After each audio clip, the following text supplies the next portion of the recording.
আসসালামু আলাইকুম। আজকে আমরা বড় চিংড়ি মাছ ভুনা দেখাবো। প্রথমে পেঁয়াজ অল্প পরিমাণে কাঁচামরিচ দিয়ে পেঁয়াজটা একটু ভেজে নেব। আর আমরা চিংড়ি মাছে হলুদ, মরিচ, লবণ সামান্য পরিমাণ দিয়ে মাখাবো।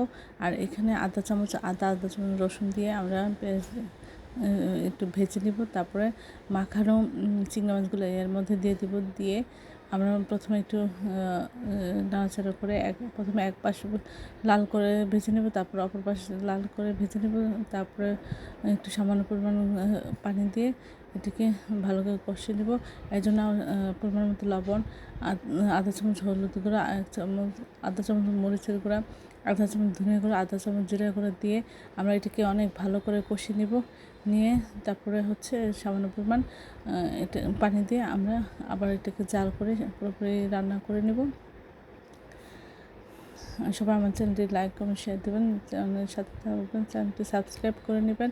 এই ধরনের প্রয়োজনীয় ভিডিও পেতে আমার চ্যানেলের সাথে সবসময় থাকবেন। আমার চ্যানেলটি ফলো দিয়ে রাখবেন। এভাবে চিংড়ি মাছ ভুনা করলে অনেক মজা হয়। আপনারা একবার বাসায় ট্রাই করে দেখতে পারেন। সবাই ভালো থাকবেন।